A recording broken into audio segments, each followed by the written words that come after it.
Broadcasting live 4 days a week worldwide from the sunny beaches of Southern California. This is ExtremeHealthRadio.com. This is Sean Stevenson from the SeanStevensonModel.com, and you're listening to Justin and Kate at Extreme Health Radio, bringing cutting-edge fitness and nutrition information right into your eardrums. So buckle your seatbelts and listen in.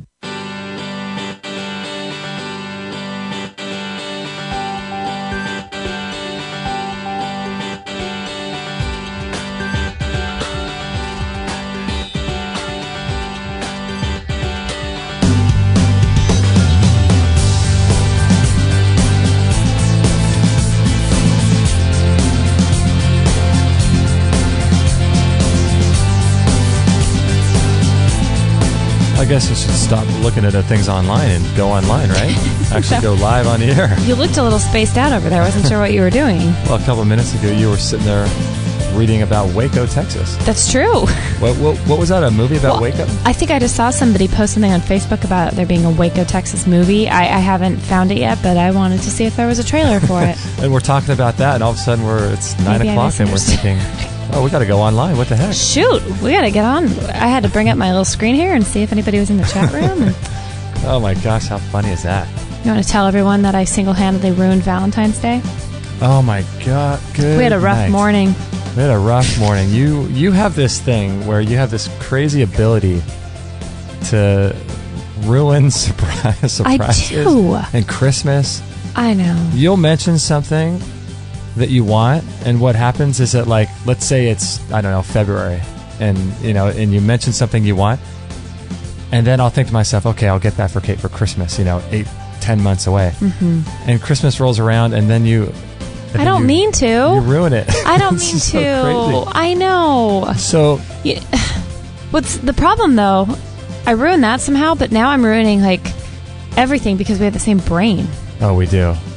Like what you had thought you were going to do for me today, I said, oh, you muted me. You don't want to hear what I have to say. that was our sound engineer. That wasn't me. Yeah, right. That was Maggie. She was on the soundboard. Yeah, right. Maggie, your little arm's messed up. Too short.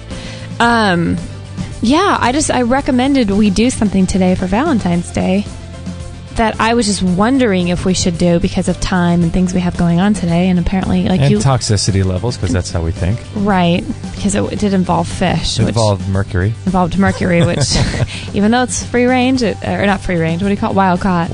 Still makes us a little nervous. But anyway, I totally ruined your plan, and I'm sorry. And you ruined the plan yesterday too. What plan? Well, not the plan, but my idea for chocolate. Oh, you were going to get that, yeah.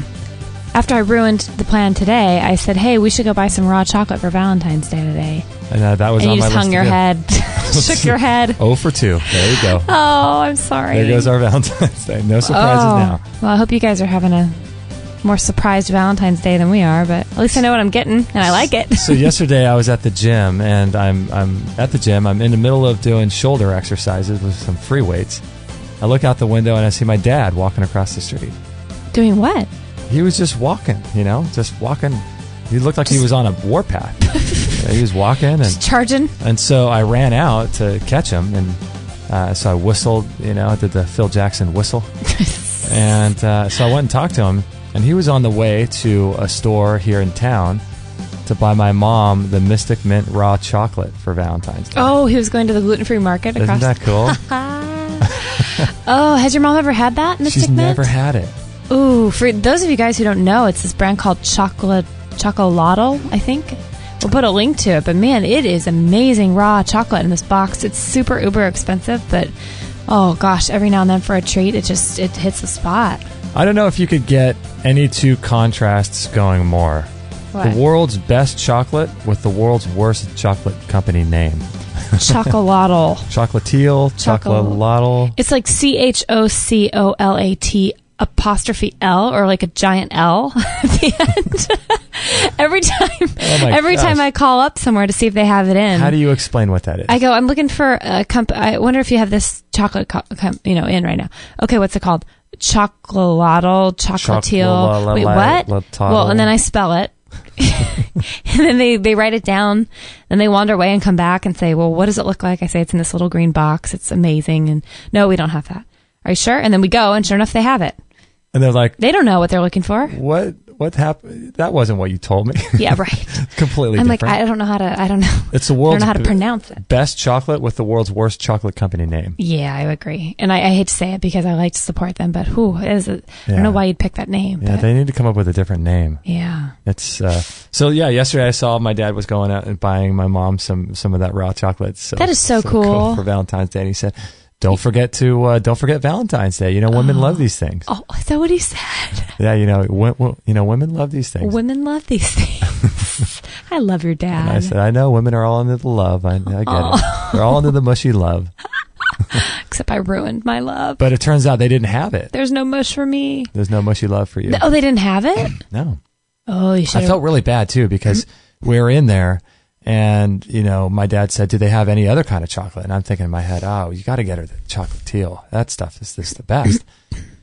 And so the lady's walking around showing us different chocolates. And so finally I said, all right, Dad, they actually have it down at the store down the street, And I felt bad because this is a really small town. And yeah. And I don't want to just say, let's go to this other store, your competition. And yeah. But at some point, I just had to stop wasting time because it was going to be this whole process. And you were never able to tell him? No, I just told him. Oh, okay. But I announced it. Well, the lady was right with us. So it was like, I told my dad that. Well, maybe that would step up her competition spark, huh? She said, we used to carry this stuff, but then, it didn't really sell that well. And I was like, that's crazy. Every time we called, they didn't have it in because everyone would ran in to grab it. I know. It's you and I wiped them out 4 times. So there goes your Valentine's Day. You know what, though? I'm excited because I already know I'm going to like it, so thank you. So we were unsure about whether or not to go there. You were because of the fish, right? Yeah, we've been really careful about how much fish we eat lately. Yeah. Yeah. We don't eat fish at all anymore, do we? No. We still live off salmon at least twice a week, probably. Yeah. And the wild caught, no. It's a great protein-rich food, and it's, great for all the omega-3 oils and things. And today, everything goes out the window. Bring on the mercury. Yeah, bring it on. We're just going to do it. I'm going to take the neutralization ring, stick it under my fish. People are going to think I'm crazy. I don't even care. We take the zeolites, too. Yeah. We do the sauna, we do the zeolites, we do the vitality herbs and clay that really crazy. We rebound our brains out. Yeah, so we do a lot of detox. So we haven't done enemas in a while, have we? No, but that's because I have a problem, but I'll be back. I'll be back online. But I figure, you know what? You got to live, right? You do have to live. And you know what? I'm starting to think that just being grateful for what it is that you are eating or consuming is going to go a long way. It might not be the healthiest thing, but I feel like a little bit of great gratitude kind of covers a multitude of mercury. A multitude of mercury. I like that. Hopefully not a multitude, but whatever small trace amounts of mercury might be in my fish. That's right. Hey, at least we're not in Texas where it's the most polluted state in terms of air pollution and from the coal-fired plants. Texas is? Yeah. Oh, I did not know that. They have the most coal-fired plants, I think, there. I think I knew that, but I guess I didn't go the extra step to think of what that was actually doing to the whole entire state. Very polluted in terms of their air condition. Yeah. Everyone we love lives in Texas, though. I know, everybody does. That's surprising. Doesn't mean they're going to keep living in Texas, though, does it? I don't even want to know what you mean by that, but it doesn't sound good. Our dentist is in Texas. Yes. Mr. Nunley. Mr. Dr. Nunley. Dr. Stuart Nunley. Yeah. You want to introduce the show? Oh, I figured, that's probably a good idea. Thank you, everybody, for joining us. This is Happy Valentine's Day, everybody. Happy Valentine's Day. Yeah. Let's see, what is it? February 14th, 2014, right? That's right. February 14th, 2014. And this is episode, what number are we? 205. Correct. So you... What? Correct. I don't know what I think about when you say that. Getting in trouble at school when you were a little kid? Correct. 205. So if you want to go check out this particular show page, you can go to extremehealthradio.com/205, and we will put all the links that we talk about on the show on this page, and you can make comments on that page about anything that we talk about. And you can also, if you wanted to continue the discussion, you can carry this over in the forum, and you can join the forum. It's free to join, and a lot of our cutting-edge listeners are listening to that. I'm sorry, not listening, but to join the forum. Yeah, and having some great conversations going. Talking about the different subjects going on in there, and they'll bring our shows in there, and they'll talk about, kind of continue on the conversation. And did you see Pastor Nar's thing yesterday on auras? I did. I jumped on last night and I thought, ooh, this is some good conversation going on. What was he saying in there? He was talking about how he had met up with a friend recently, someone he knew that said that she can read auras or sense auras or whatever, and they had gotten together, I believe, and she said she sensed, basically was telling him what she saw, and he thought it was really interesting and asked the question, what does everyone else think? So they were seeing an aura around him, and I think they were seeing like different colors, weren't they? I think that was right. I read it at like midnight last night. It changed from orange to green, I think. I think that's right, yeah. Around him. Uh-huh. And he was just asking people, had they ever heard of that? Mm-hmm. Wow. And what were their thoughts on auras? And have you ever seen an aura? I have not. Have you? No, an aura is just something that people see around the outside of a person, right? I believe so, like lights and like a overall kind of vibe. Yeah. But actually, you see a color, I believe, right? That's what an aura is, that people can see it with a color. I guess if you're tuned in, I guess you could see these things. I want to see these things. But you saw when you did what was that thing during my Reiki massage? Yeah, that's right. A week ago today, actually. Was that what it was? Yeah, it was actually. Wow. I had my eyes closed, and that was the first real situation which I've seen lights. I was very sensitive to the colors I was seeing. Mm-hmm. That was with my eyes closed, but it was like more like pops, like I describe it in my blog post I wrote about it. Oh yeah. Like a paparazzi, like you just stepped out of a limo on the red carpet. I don't know why I was on the red carpet, but I'd love to be. On the red carpet, and it was like just boom, boom, boom, flash, flash, pop, pop, and you had your eyes closed, but it was like these camera flashes, and they were all different colors. It was pretty cool. Really? Yeah. And so it wasn't something that stayed there, like it wasn't sustained. No, and it was almost like rapid eye movement where my eyeballs couldn't stop. I felt like it was almost kind of stressful. Like your eyeballs couldn't stop moving around in their sockets, and it was just all over the place, darting around. But I did see colors, and then it calmed down after she kind of gave me the first initial, not burst of energy, but moving of energy around. So wow, yeah, that is weird. Mm-hmm. It was different. I liked it though. I didn't see any of that stuff, but I felt her hands really warm. It was almost like her hands were warm in terms of like it felt like there was just this heat radiating off her hands. I didn't feel it as much when her hands were on my stomach, or above my stomach, but she did that thing on my head, and I felt that. Yeah, like you described it. Like I even put in my blog post, you described it perfectly. It's like as if a warm heating pad was just hovering over your skin. Yeah, you could feel that warmth. That was weird. Yeah, when she moved into my liver gallbladder area, I could actually feel my liver start to pulse, and it felt warming sensation. It was pretty wild. It was pretty cool. Wow. Yeah, I was loving that first experience. It was. I wonder if we'll ever see an aura. Do you think I call it a Jedi massage now, by the way. Oh, do you? Yeah. I felt like it was just full Jedi master massage going on, without them touching you, just using the Force. And I think about Obi-Wan Kenobi. Do you remember that scene in the first Star Wars where he uses the Force for Luke to get in? Luke and C-3PO were in the back of his little car that hovers, Oh, yeah. And they come across those guards that won't, check everyone like a checkpoint. Yep. And then he silences them, or he does something where he just looks at them, doesn't he? Yeah, he basically like tells them, you won't be needing to see any of this. And they say, we don't need to see any of this. Is that what they do? Yeah. And they turn a blind eye. I love it. That was cool. Oh, yeah. Yeah. The Jedi massage. I tell you, Reiki first, second, you're seeing auras and getting beamed up to the fifth dimension. I was going to say riding in hovercraft, but either way. I know. So we've had a pretty interesting week here, haven't we? We had, who did we have? We had, I can't even remember. We had Professor Alex Volinsky. And then we had Ed McCabe. No, that was last week. Was that last week? That was last week. Yes. Was that last week? I believe it was. I am just losing track. We had Donna Gates yesterday, who was just an honor and a joy to have on the show. Donna Gates. That was what, 204? I think episode 204.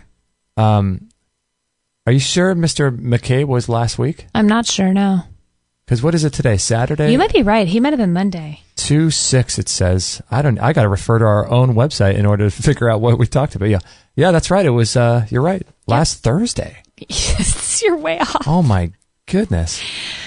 Oh. That's like you're advancing in age when you say things like, just recently I did this, and someone asks you, oh, when was that? And then you think, oh, that was 15 years ago.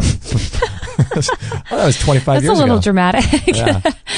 Yeah, no, it does start to kind of trip you out with the whole time thing, doesn't it? Yeah, so who do we have this week? We had Donna Gates, right? Ed Volinsky.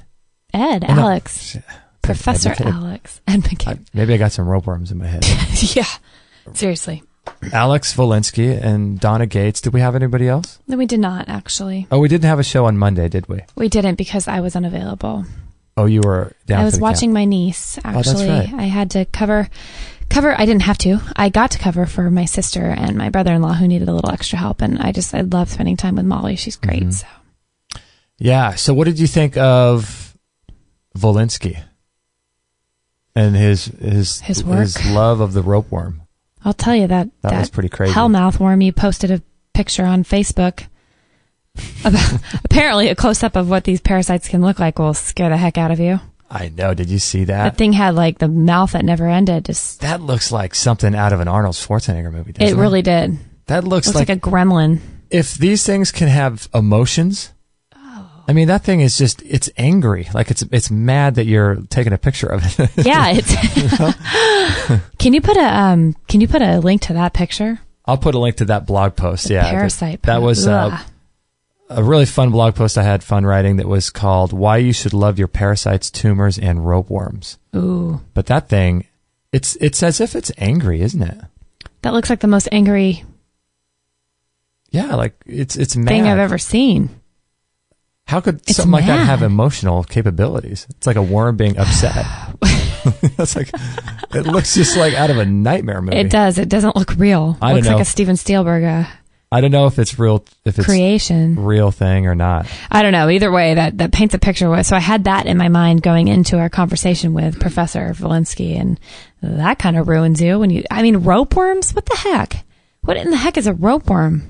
Well, he's pulling these things out of his body. They're 3 feet long. Right? How long was the one that came out in your enema? How long do you think I don't know if that was a ropeworm, but whatever that thing was, it was about a foot.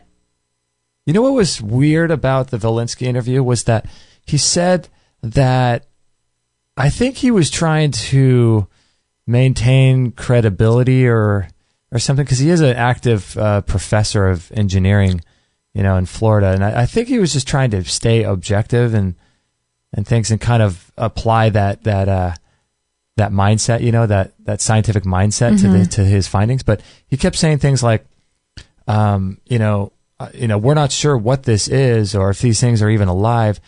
But at the same time, he's got pictures or videos on his YouTube channel of these ropeworms that are squirming around in the toilet. You know what I mean? So I know. It's funny that he was saying whether or not these things are alive or not depends on how you define alive, right? But I think he's just trying to be above board or something. Sure, I get that. But he's got videos on his YouTube channel where these things are just squirming around in the toilet like these worms. I mean, if a worm's not alive, you decide, right? Yeah. I mean, it looks like the one video I saw. Control worm. He's not in the other room with a thing, Well, right. I mean, at one point in the video, the worm looks like it actually reaches a hand out of the toilet. Whatever a hand is for a worm, but it's like its tail just went, and you're like, you want to squirm. It's disgusting. But you remember those things you used to have as a kid? Those sticky things where it would be a blob. Yeah, the sticky hand, and you just slap it against a wall. A piece of paper, like you do it on your friend's piece of paper on his desk, or on their heads. I imagine that coming out of the toilet bowl. Oh, yuck! Yeah, it was that kind of power, though. That thing.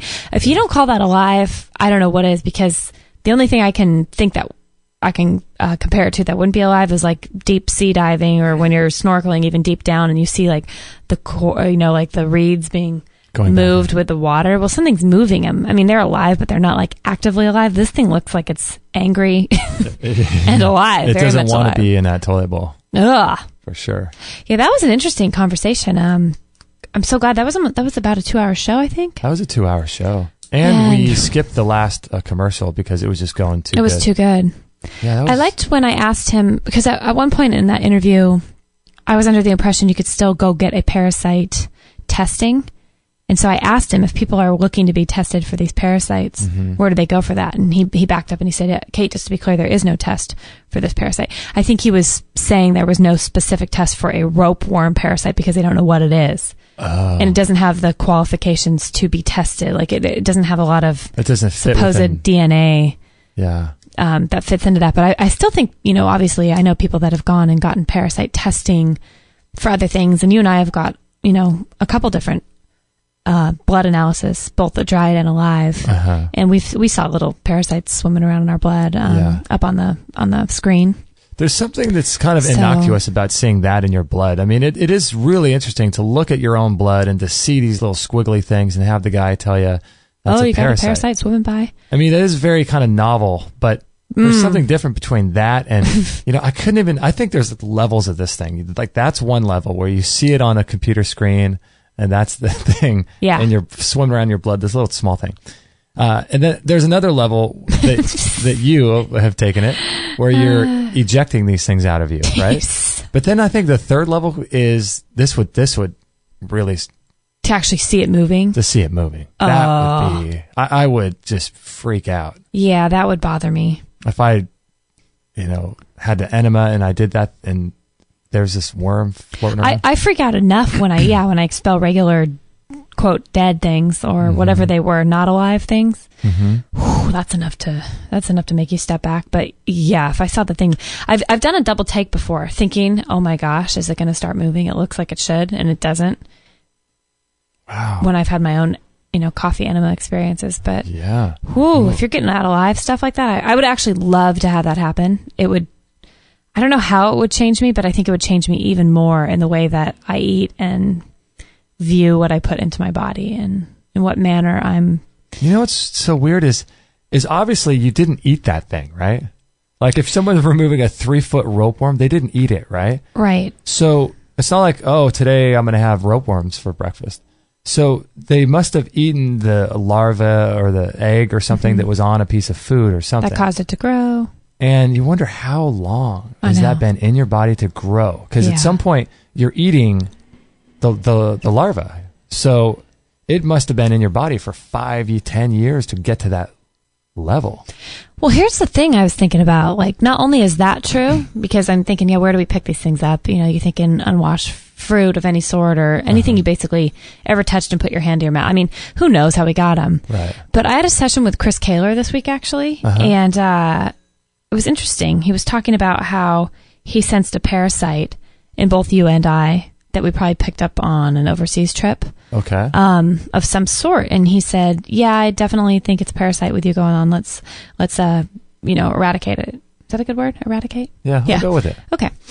So then he said, gosh, it's so different than, back in the day, they used to, people used to swallow parasites, or worms or leeches or things that, they were told would go in and eat up all the other things in their body and then try to expel them out later, just so they go in and basically be like the Pac-Man. Kind of like an enzyme. Yeah, it goes and munches up all those things. And people would, I've heard of that where if you had a problem, you get a blood-sucking leech to come suck out the poison, whatever it is that their thought process was at the time. And I thought, well, if that's true, if a lot of people were doing that back in the day, thinking that was like the new way to get cleansed, those parasites probably stayed in their body and then they pass them down to the next generation that pass them down to the next generation. So are we just accumulation of generational quote sin or mistakes? So we're born with these things? I mean, maybe it's been going on for so many hundreds of years that, we probably are born. Every baby's probably born with something that their mother passed down to them. Well, they have studies and tests where they have, the umbilical cords has got over 200 environmental chemicals in them. Well, there you go. Of kids. And so, I suspect that stuff could be transferred. These are microscopic eggs. How could it not be transferred to a baby? Right. It'd be so interesting to do do a complete test on a baby and see what's what it has in it. How does it, because like we've talked about after the show, we're much more not our own DNA than we are our own DNA. That's the weirdest concept to me. There's 10 times, I think, the amount of microscopic organisms and bacteria and fungus and mold and yeast and beneficial bacteria, all this stuff. There's over 10 times more of that than there are our own DNA. So basically when you're saying, I don't feel like myself today, you're really not feeling like yourself. I know, right? Probably because you're not yourself, right? I know. I was thinking about, if you're depressed not even or yourself. If you're feeling down or blue, It's like, that could just be your parasite. You don't know. Yeah, which brought us to the other thing we were talking about, I think just yesterday, about how sad, in a way that, not in a way, it is sad that people put so much into their feelings, when they're in severe depression or thinking suicidal thoughts. I mean, obviously there's chemical stuff going on too, but it's probably not even half or more of that is probably not even their own thoughts or their own emotions. I mean, if we have so much more of that other DNA, 10 times more. What is the stuff that's making us even go down and then staying in those destructive patterns? Like, to me, I'm so sad about that. The psychology and all of that, you can't have a truly effective psychological healing if you're not involving some of this cleansing and some of this dietary nutritional stuff, because the traditional psychologist doesn't know anything or doesn't work at all with this kind of stuff. Yeah. And we know that there's a direct link between depression and low vitamin D levels. People up in Seattle, that's got the highest suicide rate, or the lack of beneficial bacteria. There's complete. And so how do you even have a psychologist that doesn't tackle everything like that? I mean, it's just... I think it goes back to just regular, typical workers in any field, whether you're a doctor, psychologist, you're trained in what you know, and that's all you know. Well, that's it's like your standard of care. Sure. And that's fine, but they're just missing a huge piece to the puzzle, like there's, imagine if everything was implemented just as this overall body, health, mind, spirit connection, which there are people obviously turned on that we've had the pleasure of speaking with, and it makes you so excited that that your world is so much bigger and your options are so large. So large for so healing. Large. Yeah, it wasn't that crazy what we're talking about after the show. I forgot to put it in that show. But remember we're talking about the story about the guy in the Amazon who had I don't remember. Who had a parasite. So the parasites in the Amazon are apparently so strong and powerful. They're almost like salmon that can swim upstream, that live in the Amazon rainforest and in the river there. And so there's a story about this guy in the Amazon who I think he urinated in the Amazon, like off on the side of the river or something like that. And these things are so strong that it swam from, I think it's a microscopic thing, or obviously, but these things swam up the stream of his urine into his pee-pee. Ooh. Into his wee-wee. Because we're in 4th grade. I love it. And the surgeons had to actually, there's video of it on YouTube, the surgeons had to actually remove the parasite from the middle of his wee-wee. It's almost similar to watching that surgery on YouTube from Volinsky's YouTube channel, where they're removing the parasite from either the colon or your nasal passages. It just looks like that, but it is. So it became big enough to actually see? Yeah, I think over time what happened was it grew and grew and grew and somehow couldn't get out. Oh, that can't feel good. Can you imagine it swimming up the stream of your urine to get to some warmer place? Or I don't know what. Isn't that crazy? Wow, Parasites that thing's superhuman. Yeah, they can morph, they can do anything. Crazy. Apparently they're good swimmers. Now I wonder if people big listening, Olympic contender, Parasite. So when I first learned that thing would win the gold for sure. I'm just wondering what kind of diving it can do. Backflips. New experiment for 2014. He's not going to be a part of the Winter Olympics, I'll tell you. Oh man. So yeah, I was wondering, so what was I just saying? I'm sorry. No, oh gosh, I forgot what I was saying. Oh, I'm sorry. About I lost it. Oh, I'm sorry. No, it's okay. I was just making a joke. No, I lost it. Something about how it grew. How it was visible? Yeah, it must have grown, I think, inside his penis. And I was going to say, yeah, this. So since I heard about this is what I think. Okay, so we're just traveling recently, right? And perhaps we picked up something because our digestion's been horrible. Right. I feel like we've got some ropeworms to deal with that are working on us. Right. And so I think, when I'm going to the bathroom, I'm thinking, oh gosh. or if you go to a public place and you're a woman, it's same. It's not like the parasite knows you're a man. It Right. can happen to you Right. at the toilet. And you wonder. You mean things. you wonder if it's going to come out of the water, or like travel up through the urinal and jump into your stuff? Yeah, well, for a girl too. If you're sitting on a toilet and you're traveling, you're in some weird country, and you think about it living in the toilet water and swimming upstream into your... Wow. Yeah, it's your Wow. Lady Lovelies. Your Lady Lovelies. I don't like that. That's a nice thought for Valentine's No. Day. How do we go from Valentine's Day and chocolate to that? Gosh, you never know, do you? Well, Volinsky was the that's culpable here. Yes. But yeah, that was a crazy show, and he talked about doing these patent. I don't know how you patent enemas. How do you do that? Right? Isn't that what he did? Or the guy? I don't know if he patented or he just had a It's like patenting dance moves. or a thought.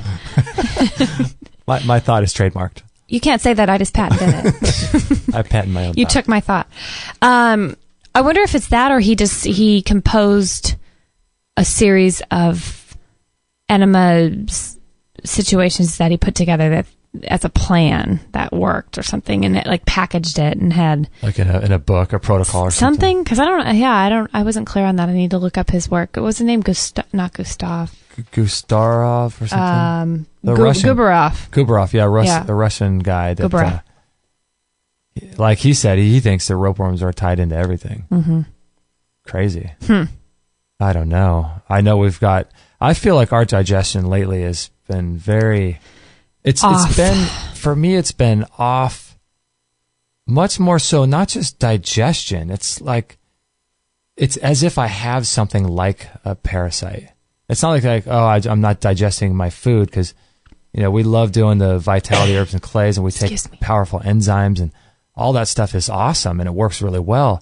But this is something that I feel like I've had where it's something I caught in the Caribbean or something. And it's acting up? Yeah, I wake up and I'm just super bloated and I haven't had with you. The last day I haven't had diarrhea, but for 6 days straight. It's crazy. I believe though you could pick it up just as easy down the street, as you can in the Caribbean. I mean, we walk over and buy avocados. We don't wash them. We cut them open with a knife. We spoon them out. You wonder, just that slice of the knife opening the flesh. I mean, you're exposing yourself to anything. So it does seem strange, though, the time that we picked up. We both have had these digestion problems arise in a bad way. But yeah, it was interesting. So we had Donna Gates on right after this. We had her on, and she's put together that book, The Body Ecology Diet, which is awesome. And as of right now, we haven't posted either of those shows yet. It takes a long time for us to edit the shows and put it all together. But we'll get those up. If you're listening to this in the future, I'm sure those shows will be available. Those were 203 and 204. Yeah. Right, yeah. 203 and 204. But Donna Gates was really great, too. And she had some great ideas for that Lisa that wrote in. Remember that? Oh, yeah. We could relate to her. Right. Do we have time do you have to do a commercial? Actually, yeah, let's do a commercial. We can get into that. And we'll do a commercial, and we'll talk about some things. So we have some definite ideas about, I'm sure you guys are the same way, is that you guys listen to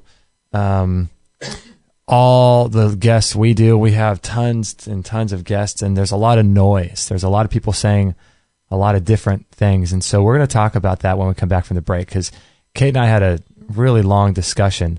And I tell you, Kate, we have to somehow record those things because I know they would be great for the show. We should just carry around a little thing with us everywhere, because our conversations off air are way more in depth and I think interesting than the ones that we have when we sit behind here trying, to reconjure what we had talked about. Yeah, earlier. so we'll do our best to reconjure that stuff, but maybe this is your situation too. You hear a guest on our show and they say, David Wolf, a raw vegan diet is the best diet. Then you hear someone else who says the paleo diet. And we have had our share of digestive issues, and I'm sure you guys have had them too. And so we're going to talk a little bit about that coming up after the break, because I think it's really important. I think it's a huge issue, and you got a lot of noise, and it's almost similar to like what you have, Kate, with your salon when you used to work in the salon every day. Right. you've got a lot of noise, a lot of people talking at you, right? The outward chatter and then the mental chatter that is stemmed from the outward chatter. It's just you take that all in, and then you have the inside chatter, and it just never ends, and you don't know who to listen to. So yeah, we'll delve into that a little bit. Yeah, let's get to that after the break. And right now, gosh, we should do a video on these things, because Maggie is she's being a bio dog again. She's going through heat, right? Isn't that? She is, yeah. She's going through. She's in heat. She's in heat. I've never had a girl dog in my life, but so it's a lot different. It is. It's a lot more to deal with. I'll tell you. She goes through a couple times a year, and it's pretty funky. I wonder if she deals with it more because she's not vaccinated or not. We didn't remove her. We didn't spay her. All that. But she's laying on the Biomat all curled up. I think it's comforting to her at this time. She's extra needy. She's really nesty right now. Her personality is pretty funny. Oh my gosh, she's all curled up. All right, so we're gonna do a little break on this Biomat, and guys, check it out. It's really amazing. It's well worth your investment. It's really a great healing mat, and something that you can turn your home almost into like a healing center with this thing, and it's really great. So check it out. We'll be right back after the break. The history of heat therapy dates back over 2,400 years, and it was Hippocrates who said, "Give me the power to produce fever, and I will cure all disease." This FDA-approved medical device called the Biomat is a mat that you can lay on, read on, sleep on, do yoga on, sit on, and it can be used on office chairs, massage tables, and the like to help the body heal itself. It's inlaid with 30 pounds of healing crystals using amethyst and a rare black tourmaline, producing negative ions in a healing electrical field. These healing crystals help to restore cellular health by replacing electrons to the atoms, as well as penetrating deep into the body by 4 to 6 inches. What can the Biomat do for you? It'll improve your skin, burns as many calories as if you went jogging for 30 minutes. It improves the immune system by up to 40% or more, reduces stress and fatigue, removes toxins, lowers cholesterol, relieves pain, revitalizes cellular metabolism. It improves cell channels to deliver nutrients and oxygen to every one of your cells. It activates over 3,000 enzymes. And even a Harvard medical study showed cancer cells die at over 42 degrees Celsius. It reduces stress hormones by up to 78%. It allows your body to produce heat shock proteins, which increases endorphins, NK cells, T cells, and lymphocytes. It's very, very low EMF, and it's got a 17-layer technology. Dr. Mark Serkis is the director of the International Medical Veritas Association. Explain to us more about these biomats. These biomats are these far infrared mattresses. You lay on them, or you sleep on them, or both. You do very heavy treatments during the day, and at night you sleep at just a nice comfortable temperature. These biomats are like these love machines, comfort machines, and healing machines, because what they do is they just radiate out light, far infrared light, and you can radiate yourself all night long while you're sleeping when you're not doing anything else. And what happens is this light penetrates the body and turns to heat. And the first thing that happens when you bring your core body temperature up 1 degree is your immune system strength increases by 40-50%. They feel when you lay down on them, you guys know, you have one. So it's like the feeling is so good. It's like being in the cuddling with a lover, your wife or husband. It's just warmth and comfort. How are you using biomats for patients in your clinics? The cancer treatment using heat is very aggressive, meaning during the day, you sandwich yourself in between 2 of them, turn it on to high heat, and bake the cancer. The cancer will die before you will. No, this is, you can awesome. Go to England and spend $20,000 and use microwave a cancer out of existence. These biomats basically do the same thing. Radiation therapy for cancer is really a solid idea. Unfortunately, oncologists use the wrong radiation. They use radiation that kills you. This biomat uses radiation that can save your life and make your life more comfortable, keep you warm in the cold, and help take care of your kids and all. The list doesn't end. Yeah, because isn't there some sort of temperature at which cancer cells will start dying? Right, and it's below the temperature that human cells will die. So you really like this biomat far infrared technology, don't you? But it's strengthened me. Well, now the kids are addicted to it. They fight on who's going to sleep on it at night. And it not only changed my life, but it changed my medical practice and my books. This is a great machine for anybody who lives in the cold during the winter. Instead of heating a big house, you just heat yourself. Bottom line, it brings good feelings. Just lay on this Biomat, and it gives the strength back. I can attest to that indeed. Kate and I love ours, and we think you will too. Learn more about these amazing biomats at extremehealthradio.com/biomat. Or you could check them out in our store as well. Again, that's extremehealthradio.com/biomat. 100% listener supported. Extreme Health Radio. Opening minds and transforming lives worldwide. Join the show now on Skype at Extreme Health Radio or call 949-505-9585. Hello. That's 949-505-9585.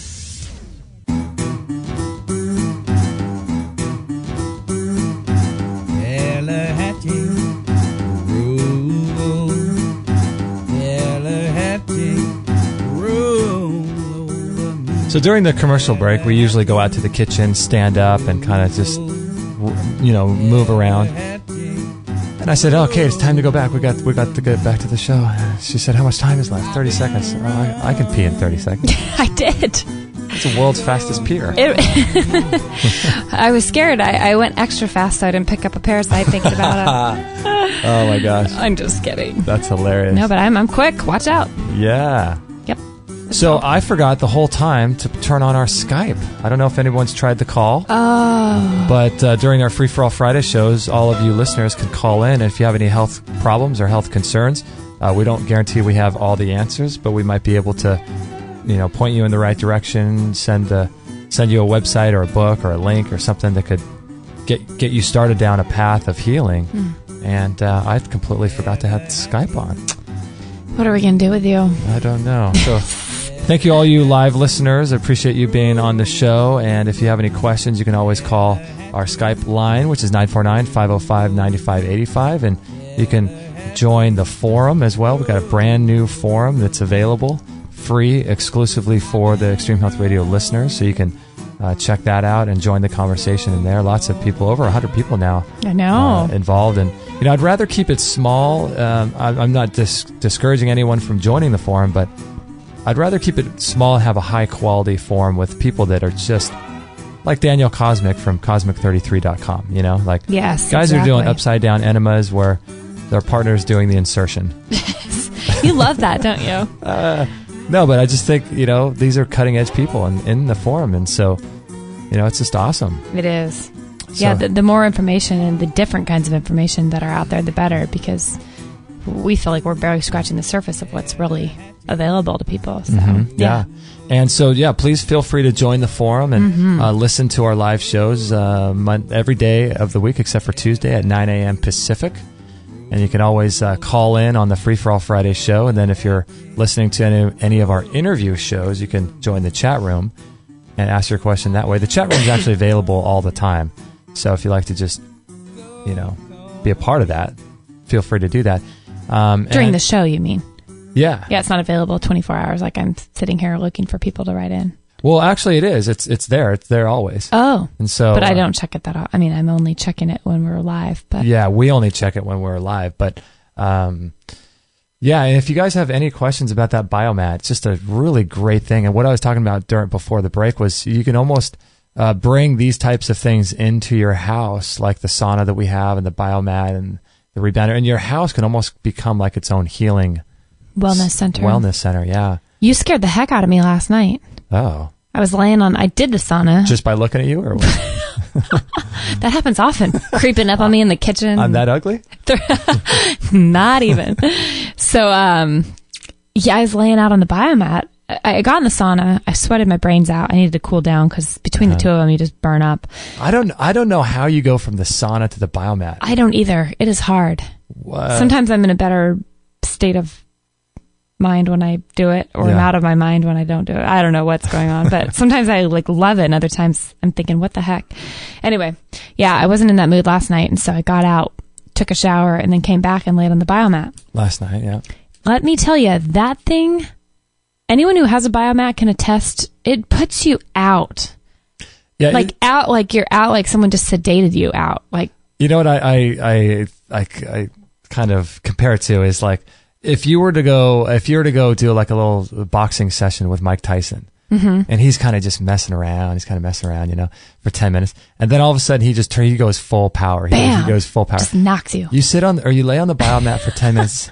And you're fine. You think, what's so great about this thing? That is so true. You know, you feel good, and you feel it's warm, it's nice, relaxing, and all the benefits. Then all of a sudden, 15 minutes, boom, you're gone. You're in some other dimension. It is true. You go into like this deep trance, like sleep, but you're aware, but you're not. I mean, it's by far the weirdest thing. Yeah. The only thing I can think that I probably will feel like that about is the float tank experience that we're going to be having soon. But yes, yeah. So I'm asleep. I'm out on the Biomat. I didn't even realize. And I'd asked you before I fell asleep because you're playing Enya and I'm all relaxed. I said, "Hey, wake me up in 10 minutes if I happen to go out." Well, I was out probably the second after I said that, and it felt like 1 second had gone by, and you're like, "Hey, Kate." And it scared the heck out of me. I was so in another world when you said that, even just that, like, oh my gosh, my whole body jumped. Wow. And I was like, oh, okay, all right. Really? Yeah. And then it took me, it was at that moment where I thought, if I just close my eyes again, I'll be right back to that place. But I can't because it's 11 o'clock at night and I need to go like shuffle and plop into bed, It was 11:11 probably. It probably was. It actually, I think. Maybe you're low on magnesium. You're jumping around like that. That's right. That's it. That Biomat it's awesome because like I do my meditation on it too because it's got the crystals in there, and I find that it's just really works well for that too. I don't know what it is about it. I agree. That works for me as well. What doesn't work are reading books because I've been reading a lot of good books and I'll come in here and be all excited, and it's just like it takes me to like such a state of relaxation. I cannot even get through a page. Oh, you can't read on that? No. Have you tried reading on the lowest setting? That does work. I'm sorry. Yes, that does work. When you put it up to the high one, there's not a prayer. Like maybe the first 5 minutes and then I'm out. And then I think it's like trying to read at midnight when you crawl into bed when you're extra tired and then thinking this isn't a good idea. So we have the short version or the short model of the Biomat. We wanted to try that out because what we like to do is, try the things out before we recommend them on the show. And so it was the cheaper one and we got it and we just love it to no end. And now I'm looking back thinking we should have got the big one. Oh, I know. Could get your whole body on there. But, there is something about, that would be ideal, but there is something about having your feet off that is kind of nice. You almost wonder if you get too hot. Like we have from our knees down, I think our body's off. So it kind of almost keeps your body able to stay longer on the Biomat. Kind of like when you go into bed and you have your arms out. Oh, yeah. But the rest of your body, like on a hot summer night or something, it's like you're just the right temperature. You need a little bit of alleviation. So for me, it hasn't been that bad of a thing. But on a cold winter day or something, I'd crave the long full body or even the one that goes in the bed. Oh, yeah. Oh, my gosh. Yeah. Those things are so expensive, but you can slap it right under. On your bed. Is it under your sheet? Yeah. Is it? I think you can put yours, sheets over it? Covers over it. Yeah. Oh, yeah. Yeah. Pretty cool. Yeah. The other day I told you, I think I was doing meditation on this thing and usually it's really amazing. Like, I do it for about 15 minutes a day and I got my zapper on me when I'm doing it. I got this little amethyst crystal that you got me for my birthday, the sun ring and my shungite. Yeah. Crazy. I'm crazy. I know it. But anyway, I was doing it and normally I'll do it. And lately it's been getting easier and easier where I'm more, just in the zone kind of, and all of a sudden the timer goes off, boom, 15 minutes. But then the other day I was doing it and I was on the Biomat and I just couldn't, I just had all these thoughts and it just was not happening, and sometimes they're like that. You couldn't turn off your mental chatter? Yeah, I just couldn't do it, and I just tried to let a thought come in and then go out, come in and go out, and it just wouldn't stop, and I was just kind of getting antsy, and at one point I looked at my the stopwatch, the timer thing, and and then you beat yourself up over that. It's just the whole thing, right? Yeah. And then I got up and I realized, you know what? I didn't turn off our wireless router. Oh, no way. I forgot. Like, it was just on the whole time. And and it's right by you. That's interesting. Yeah, because it's, all of these tools here are in our studio, and so they're not far from one another. And the wireless router sits about 2 feet from me, and about 5 feet from the Biomat or so, and it's covered up by the sauna. You can't see it behind the sauna. I don't know if that had something to do with it. That's an interesting concept. I don't know. Weird, huh? I do know that. I mean, sure. I mean, it probably had something to do with it, because I realize those times, we've been traveling recently and in hotels and stuff, and I will keep my cell phone plugged in, charging, probably like 4 feet from my bed, and I never sleep with I turn my phone off every second I can because I just don't like it around me. Yeah. But I noticed, man, I don't think it was that I was sleeping bad because I was in a hotel. I think it was really affecting me having the phone right by me. And I wanted to keep it on just in case our family needed to get a hold of us. But, oh man, like, I'm very sensitive to having a cell phone by me when I'm sleeping. So, sure. I mean, why not? The wireless router probably did do something funky. So before the show, you were reading information about Waco, Texas, and this new movie they're going to have. Okay. And you walked Maggie, right? I did. You walked Maggie, and then I was doing the Candida Symptom Assessment Questionnaire. That's a random morning. That's a fun thing to do on. What'd you come up with? On a Friday. You have it? I have it now. You have it now. It's done. I got a total score of 172, and from 35 to 55 is mild. Okay. Moderate is 55 to 85, and severe is 85 and higher. And I actually got the link to this from Tamara St. John, who was our guest on episode number 75. And she has, what does she say she has right now? Some leaky gut issues? Yeah. And her score was 379. Oh my gosh. So I felt good about 172, but man, if 85 is severe. Oh, relative. 170. How long is the questionnaire? It's not very long. I mean, it's just a series of questions. It probably takes about 2 minutes. We'll put a link to it actually on this show page. Okay, that's good. But so people can, I mean, we all have it. I mean, there's no point to doing this. I just thought I'd spend some time on something that there's no point in spending time on. But yeah, isn't that crazy? There is a point, though. It's kind of cool. 172 and 85 is severe. I think it's good to know where you stand with that stuff. So we've had some frustrations lately with the just a lot of the noise, right? A lot of the people saying different things and our own digestive health, I think. Well, let's back up here. Okay. I think when you say we've had frustration with noise, noise means so many things to us at this stage in life. Mm-hmm. So honestly, I've been really struggling, as have you, the whole time we've lived in this place for the last 4 years, of actual physical noise. Mm-hmm. We moved into a great little place, but it's at a 4-way stop sign with major traffic going through that we had no idea that this little tiny, cute, little charming street would be such a main thoroughfare for cars. And on the weekends, just hundreds and thousands of bikers going by, like a racer, what do you call those, long distance biking? I feel like we're living in a New York apartment or something. You do. And we're living in this little sleepy, apparently used to be sleepy seaside beach town. And it's really loud. So when we go away, even up to your parents' house 5 minutes away, or my parents' house 10 minutes away, you just can't even imagine being able to walk out of your house and hear a bird, or just have silence, or 1 second when a car's not going by. And I thought, this is not good. Noise obviously is not good for anyone, but my soul and my spirit are totally disrupted.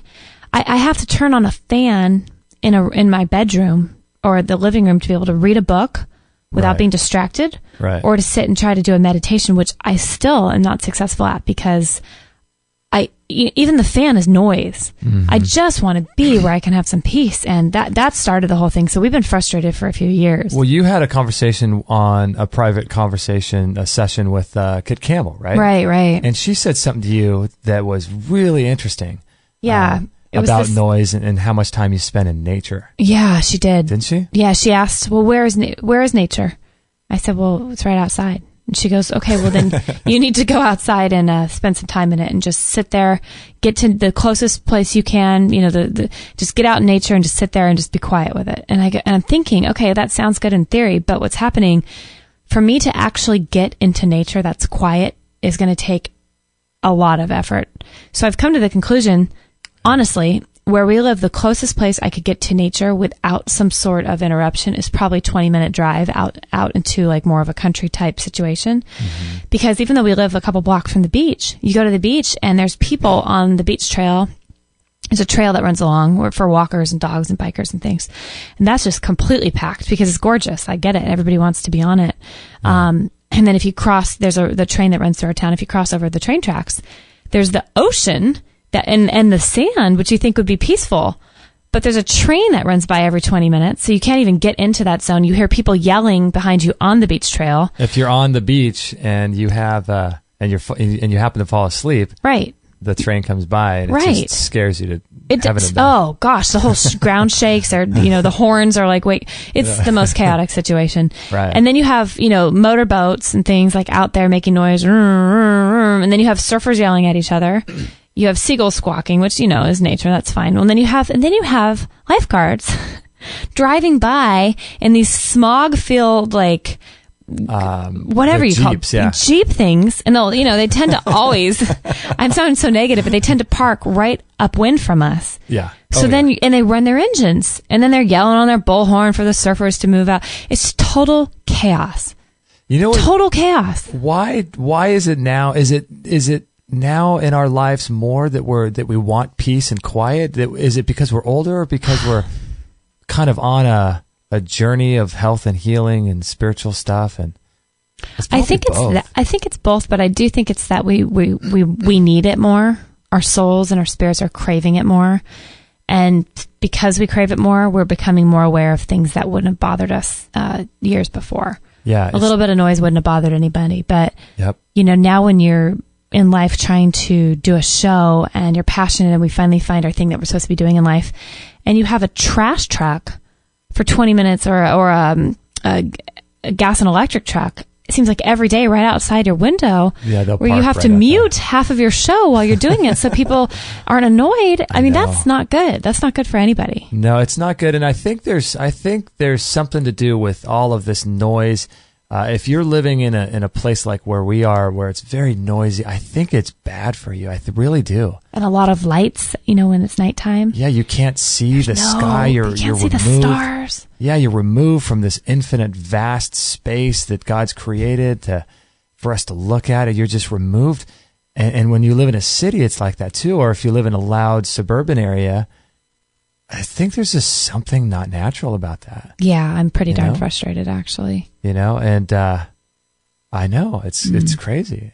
So that's one thing that we're working on is finding a place we can go move to. Yeah, that we can afford. We can afford that's quiet.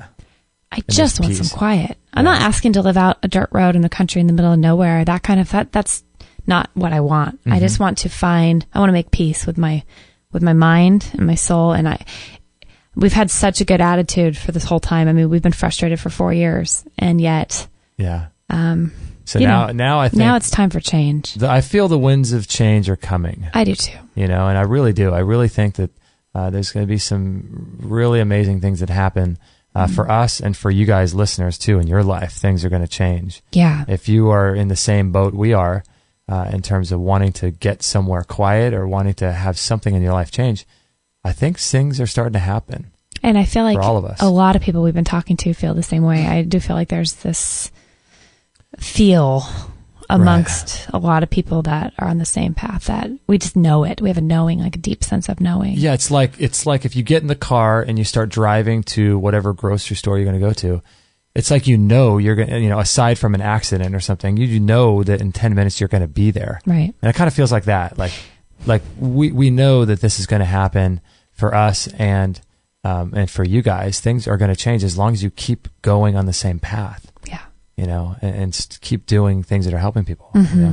Yeah. But this whole idea of noise, I mean, it's happened in your salon too. Because not only with your salon that I'm so glad that you're not working there. I mean, I'd rather just budget a little bit and not have you working there, because with the salon, it's crazy. You have a couple things going on. You have the whole idea of just lots of chaos and talking and noise in general, right? Going on. It's like going to a stadium or something, some sort of sports event. Yeah. you just have a lot going on around you. But then, so you'll have a lot of noise. It's just like background noise. It's really affecting your central nervous system and your health.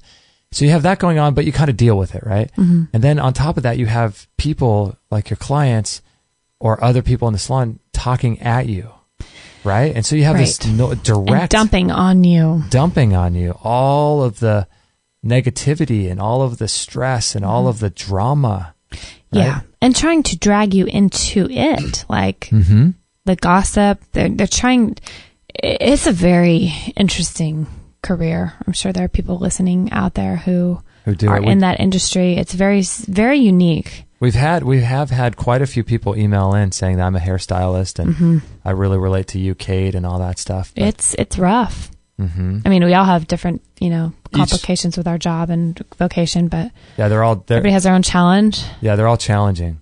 But yes, the 15 years of that is coupled with the living situation has not created the most harmonious environment. So that's the noise. And then there's also the noise that we're getting on our show, which is the same thing. And I wrote a blog post, and I'm not sure what to title it yet, but it's not published yet, but it's going to be I think the title is either going to be, let me see here, Kate. Let me get your opinion on this. Okay. The title is going to be Stop Listening to Experts and Start Listening to Your Gut. Ooh. Or, I thought this would be catchy, Stop Listening to Our Show. Oh, wow. Gotta think that. Because in the article, we talk about this is like what we talked about the other day. By the way, which title do you like better? Oh, gosh, they're both great. Stop Listening to Experts and Start Listening to Your Gut, or Stop Listening to Our Show. Well, obviously, I don't like the title, Stop Listening to Our Show, but I know that that's not what you mean. I know where you're going to go with it, so I think that is more catchy. It would be more intriguing, I think. It'd be more intriguing. But yeah, it's this whole conversation we had yesterday where we have all this stuff going on, like we said before that break. Some people say you should eat this, and some people say you should eat that. And we have our own digestive health right now, and nothing seems to be helping it. No. Right? Right. We've tried everything, and if you know what we know, it's like we haven't tried everything. There are things we haven't tried, but I feel like it's a blessing and a curse. That's how I feel lately, where we are blessed enough to have all the amazing information and input of top-notch people in this field. And then it's a curse because we have all the information of so many people in this field. It's hard to decipher what to do, how to go about it, and what is the actual, quote, right way if there is a right way, or a wrong way if there's a wrong way. That creates a lot of ill at ease in my spirit at times, because... Why? Especially given my current digestive issues that have been flared up again as of recently, because I've had, years of issues, but they have gotten so much worse. It's hard because I hear these voices in my head. I'm not creating the space, I think, to listen to what's in me. And that's a big thing this year that has been brought to light, that you have all the answers in you. Mm-hmm. If you're just still and quiet enough to listen to it, they will expose themselves. And I haven't made the time to sit and listen because I'm frustrated about the living situation. The noise, yeah. Yeah, that I can't find a quiet place to listen. Right. That sounds like an excuse, but I'm really at that point where I cannot find a quiet space. Well, now you can, because you're stopped working except for one day of the week at the salon. So you can find, now it's going to be good because you can take time in the morning or the evening to find that space. Yeah, I'm going to have to find it. But since I haven't been doing that, I hear the voices from 100+ shows, ever since I joined the show, where, okay, Kate, well, maybe your digestive problems are coming up because you need to, go the autogenous von der Planet's way and do the raw meats. Raw meat, right. And then that thought grosses me out. I'm like, oh, I can't do that. I'm not sure if I want to do that. That's not going to be good for me. Mm-hmm. Okay, well, then I need to read the GAPS diet book and heal my gut with, bone broths and things like that. Yeah.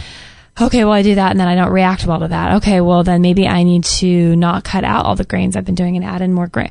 Okay, well, gosh, then I do that, then I feel horrible. It's like everything I've tried and all these voices, I just feel so pulled in so many directions. I don't know what to do, and I'm not listening to myself. And that's one of the downfalls of having so much information. And I think other people out there are frustrated too. Well, what am I supposed to do? This guest said that guest said the opposite. Like, what in the world is going on? I know, because we had what's his name on, Doug Graham, Dr. Doug Graham, and he eats only fruit.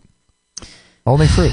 He's a fruitarian. Wow. No, no, that's not true. I thought it was, but he eats, I think 80% of his diet is carbohydrate coming from fruit, and then he eats a little bit of nuts and seeds and some plants, like leafy greens and things. But it's just like the other day I was looking at our fridge, and I'm sure you guys have this too, and I want you guys to know that we are just like you. We just happen to have this platform, but we're just like you. So the other day I went into the refrigerator. And I thought, I was having, this was when I still had diarrhea, and it was like my stomach, I was just bloated all day. And I thought, did I catch a parasite or a worm traveling or what? Oh, I'm just feeling horrible. So I'm looking in the fridge, I'm hungry, and I know that I'm feeling less than amazing, way less than amazing, right? So I'm looking in the fridge and I say, okay, there's almonds there. And I'm sure you can relate to this. And so it's like taking your mind captive, I didn't do that. And so I kind of just let the programmed thoughts come in. And so it wasn't until I had gone through everything in the fridge that I realized I did this. And I thought to myself, okay, almonds. Okay, I can't do almonds because of the phytic acid. They have their skins on them. God only knows if almonds are really raw anymore, because you have to get them from, there's a place in Spain, and there's different places you can get them online, like Living Nuts, I think, is a website. We'll put that on. There's really raw almonds. But I knew these almonds weren't raw, and they have the skins on them. They weren't soaked, so I thought, I can't do almonds. I looked at eggs. My blood test came back recently that I have an sensitivity to egg whites. And I thought, okay, I shouldn't do eggs, but I really want, some eggs, some scrambled eggs, or maybe make a smoothie and put raw eggs. Then I thought, is there a difference between, is my sensitivity to the cooked egg white or to the raw egg white? Okay, I don't know. I'll just skip the eggs. And then I looked at, gosh, there were some other items in the fridge. What else do we have in the fridge? I looked at the sauerkraut that we have in there, and I thought, sometimes I get a little bit more bloated if I eat sauerkraut without any other food. Okay, I can't do I don't want to do sauerkraut. I should have a splash of kombucha to settle, get some bubbles. Oh, that's so sugary. Those rot my teeth. I don't know if I should do that. The work of Will Revick and what's his name? Mike Adams' video with the kombucha and how the bubbles eat away at the enamel on your teeth. All right, I don't want to do that. I don't have a straw. Didn't do that. There's a banana. They say that bananas, there's this brat diet for if you have digestive diarrhea that I researched. And the brat diet was bananas, what is it? Rice. Not avocado. What was the other one? Toast. Yeah. Bananas, rice. What's the A? I forgot what the apples? A was. Apples without the skin on. Yeah, apples. It didn't even say it without the skin. Okay. And so I thought, okay, so the brat diet, that was just for a slow thing just to get rid of diarrhea. I thought, okay, I'll do bananas, but man, they're so sugary. If I want to remineralize my teeth and get, low sugar levels, that's way too sugary, but then it's good for this. And then we get this heirloom rice, we make it. We've heard that it's actually really healing. That jacked both of us up. Oh my gosh, it messed us up. And then it says bread, or toast. Toast. And then I did, so I have this paleo bread. Which we were laughing at because you said, it says toast, but we don't have a toaster. I know. Yeah. You remember that? I'm like, oh, yeah, that could pose a problem. We don't have a toaster. So then I was thinking, okay, does coconut flour style bread count for bread? And then I put some almond butter on there, and I know that feeds fungus. And so I was going through all of these foods thinking, I can't eat anything. I can't eat anything. Welcome to my daily life. And then it wasn't until I did all that, and then I realized, you know what? I just sat there and I labeled every single food and had a judgment about each food instead of just going with it. And I think that's what you're talking about. We don't listen. We can't listen to ourselves. We have all these thoughts coming in. And we're listening to the stories that we've told ourselves in the past. Right. Where did I get the idea that almonds were bad? You heard something from someone. I heard something, or I listened or I read something. Yep. Where did I get the idea that bananas are too sugary? Right. Someone told me that. But then you also have the other side of the coin, where you haven't only heard about almonds, you've eaten almonds and you are messed up afterward numerous times. So you've had bad experiences with almonds. That goes with it. Yeah. So then what do you do with that? You know, who are you listening to? If you have bad experiences with almonds, then you're listening to your body, which is good. Mm-hmm. But then it's not every time you're going to eat almonds in your life that you're going to react like that. So then you try to go back the other way, but then you're like, oh no, but then I remember I heard that show where so-and-so said that almonds are bad. It reinforces a story, right? It's so tough. It's so tough. Because you want to get to the place where you're, like we talked about this walking in the forest, you know. If you walk into a beautiful forest, and I'm thinking of where we go in the summer sometimes, and we do our hikes, and you're walking through this beautiful forest, and you're looking at the trees, and you think, oh, those are oak trees. Oh, oak trees are becoming extinct. Oh, you know, what happens if we keep doing all this deforestation, people using paper?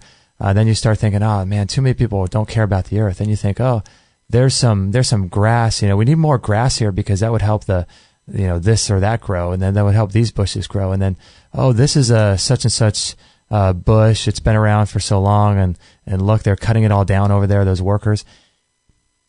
And then you see a flower, and then you think the same thing. Oh, what a beautiful flower. And then you think all these thoughts about where it came from. And instead of just looking at the flower and looking at that tree, going, look at that tree.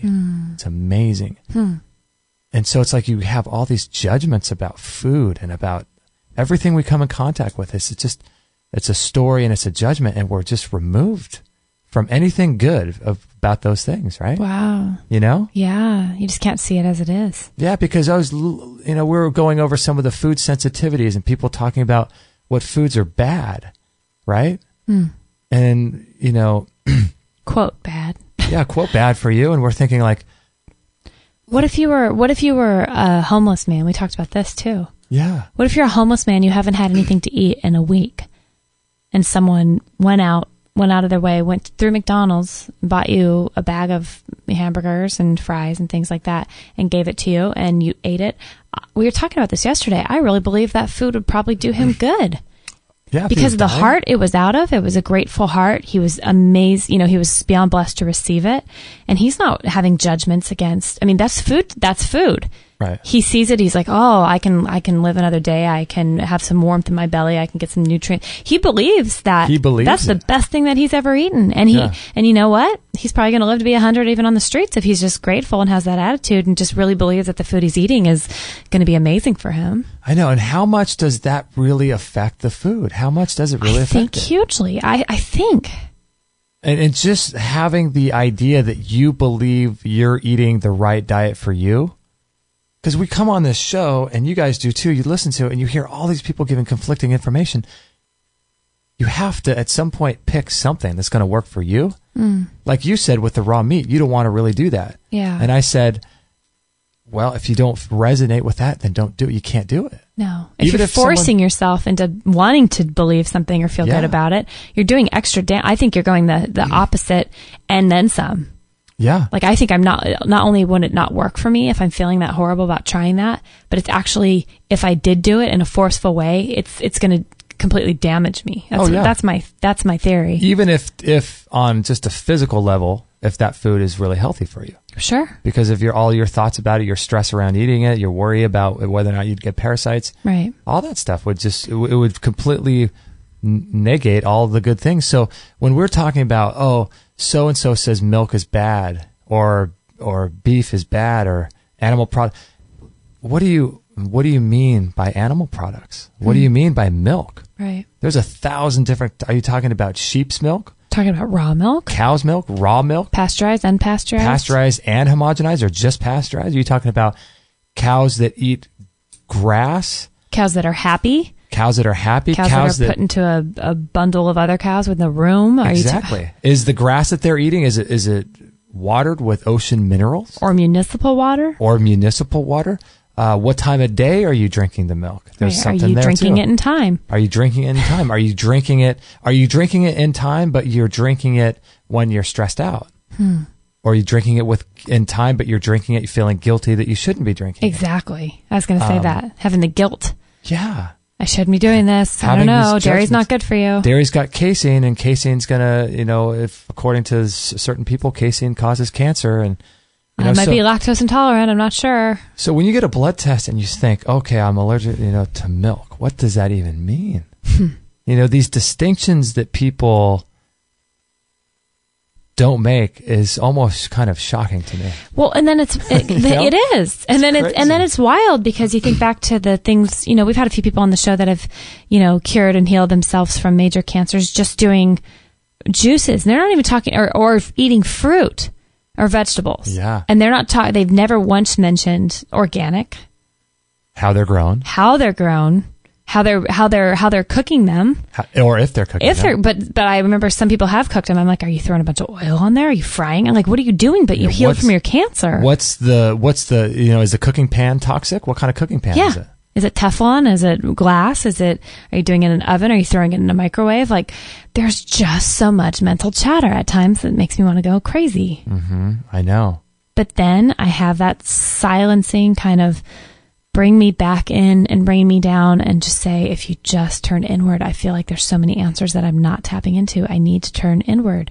Yeah, I really do believe it's in there. I just haven't listened to it enough. It's almost like the kinesiology when you can go to the store and you can pick up an apple. I've never done this, but people will do this. I'd love to see someone doing that at the store. That would be pretty rad, wouldn't it? Muscle testing their food. But you go there and you muscle test the food, and you could do that with supplements. You can muscle test the supplements and find out if you're energetically weak or if you're strong. I have a girlfriend that actually does that every time at her house before she eats. If she's doubting or wondering, she muscle tests for her and her kids. Wow. And she'll do it accordingly. Yeah. Do I need to take this vitamin B12 drop? Let's check. Oh, yep, I do. Wow. Does my daughter need it? No, she doesn't, or whatever. I've seen her do it, and she'll test for so many different things. It's pretty cool. Yeah, I think we should start doing that because it's... Yeah, I do too. I think that there's a lot of, I'm thinking of our guest. What was his name? Excuse me, what's his name? I forget, but he was mentioning something about, he was a doctor, and he was talking about how we need to eat about, 7 to 9 cups of cooked vegetables a day. Do you remember that show? I do. I'm blanking too. I know exactly. I forgot what his name is. And we're like, how in the heck does anybody eat 9 cups of vegetables? And I thought, what kind of vegetables? What do you cook it with? There's so much. I'm sure if you guys are listening to this and you're resonating with it, I think there's more people out there that really think like this too. And, I would recommend going into our forum and continuing the conversation there, because I really want to know what you guys think about this, because I would too. That is another version of noise. And I almost want to say to people, stop listening to our show and start listening to yourself. Stop listening. I don't want that, but I want people to get healthy, and I want people to start learning how to listen to their own bodies. Because as a culture, it's crazy. As a culture, we are so taught that somehow we need to, in every area of our life, we need to go to someone else to have them tell us how to do something, what to think, or how to behave. You know what I mean? Yeah. We go to a doctor because we can't heal ourselves. The bodies that God created for us don't heal unless we go to a doctor. We have to listen to a health expert and a health nutritionist to tell us what to eat. We have to, all these authority figures in our life, we're just conditioned over our whole life to just whatever you think doesn't matter. Go listen to this person. Yeah. Because they're an author, they're an expert, and they know what really is what your body will like. But no one knows your body more than you. Yes. Yes. Well, I remember when we were on the retreat we were on recently, and one of the therapists, I believe it was Marjorie, who did our lymphatic drainage massage, which was amazing. But oh my gosh, I remember sitting around dinner one night, and I believe it was her that said, we were talking about this idea of, believing and what you believe, therefore, your body kind of reacts to. And she said she knew someone or knew of someone that healed themselves watching I Love Lucy episodes. Oh, do you remember that? I do. From cancer. Was it cancer? I think it was cancer. And so, it was something major. And she said that this woman that she either knew or knew of thought to herself, what is the thing that's going to be the best for my soul? Like, what's going to make me happy? What's going to get my mind off of my disease? And what also is just going to make me smile? And she loved I Love Lucy, knew that was the thing that was going to make her laugh the most, and literally watched them for days and days and weeks and months, and her cancer was gone. Wow. And I thought, there's so much going on with that situation. It's not even funny. Yeah. Good night. Isn't that crazy? So talk about listening to your body. I mean, it might sound stupid to the world. It might sound totally asinine to even like consider that is a treatment. Possibility, yeah. I can't imagine that, your family would say, well, what are you going to do about this next? And you say, I'm going to watch TV. I'm going to watch I Love Lucy. That's how I'm going to get over Lucille Ball's going to cure me from the grave. Isn't that crazy? Right, though? Well, there's books you can search on Amazon for, I think people have cured themselves with laughter. There's a few books, but... Sure. There's laughing groups, too, Yeah. There's laughing support groups up the coast here in another beach town. I looked it up, and there's a whole group that gets together, and they laugh. There's also laughing yoga. I've heard about that. Yeah, there's some cool things where people are choosing to heal themselves through their minds, and it works for people. If I had some sort of cancer or something major I was dealing with, I would do it. Because I think you would start laughing, and everyone knows it's fake because you're forcing yourself to laugh, and you realize it's fake, and then someone makes a kind of a laugh that's kind of funny, so then you laugh at that, and it's a real laugh, and then they laugh at you because it's a real laugh, and then I think that's how it starts. all of a sudden, after a while, look at I'm laughing, just like it's true, because you can imagine how awkward and weird it is at the beginning, and all it takes is someone cracking up, and then somebody cracking up off that person's laugh. And what's funny though with that, I find it interesting and a little bit frustrating, but posing a really interesting question to me is, if I had something, I was up against something like a disease like that, would it be better for me, and I don't know the answer to this, I'm just putting it out there, to pick one simple thing and just believe and listen to my body and trust that thing's going to work, or take a culmination of all the amazing things that I believe in and just throw the kitchen sink at it? So I kind of think about this lady with a situation like I Love Lucy. She's just going to listen to that, and it works for her. And then you have Chris Carr from Crazy Sexy Cancer, which I love that documentary. And from what I remember watching it, she does everything. She just charges it. It's like she's out there just asking what it is that she needs to do, and she'll try anything. Right. And that worked for her too. So I just think it's really fascinating that if you really go that far inside, I think the answer would be either one of those or a mix between. But I think sometimes almost the more simple that someone were to choose could work just as well as trying 59 expensive things. It's like Tamara St. John with the Budwig diet. Yes, exactly. And her breast cancer. Exactly. She was episode 75. We had her on, and that's what she did. She didn't have a lot of money, and that's all she could do. But you believe it. That's the thing. It's like, if you believe it, it changes everything. What if you threw the kitchen sink at something that you had, and it didn't, you had your doubts about it. You thought, am I throwing enough at it, or am I throwing too many things at it? Are there contraindications between even these natural substances? You start having this mental chatter. It's not that the treatment that you didn't work. It's that your mind sabotaged your body's ability to heal. I agree. You get into the Carolyn Myss stuff and the Bruce Lipton stuff, and you start seeing the connection between how your mind works and how it affects your body. Yeah. It's absolutely like, it's kind of mind-boggling. That's how I haven't even begun to wrap. I'm so excited to see where my mind's going to go in life because I feel like I've just seen the crack. Yeah. With the lights starting to come in, and I feel like that's just going to get blown out of the water. Because we were talking during that time, after the show or a couple nights ago, that I don't think it's even possible to know if a food's good or bad for you. Because we haven't even talked about whether or not someone's got a genetic heritage, like like an Eskimo or someone from the Pacific Islands. They would handle fruit like, you can't say that a certain food is bad blanket, because it might be great for the Eskimo. It might be great for the Hawaiian only at a certain time of day. It might be great for the Hawaiian only at a certain time of life. It might be great for the Hawaiian only at a certain time of the pineapple's ripeness, only at a certain time of the full moon to pick it, or the harvesting season. Right. Who the heck knows? And then if it's great for the Hawaiian, it's good for his genetics, like his genetic history, like the ancestral diet that Hal Huggins talks about. It all works, and then it's a good time of day, and he's got everything working for him. He doesn't know this. He just, picks something off the tree and eats it, right? A little less complicated. Yeah, but, all this stuff is going on in the energetic field that Mr. Greg Braden talks about.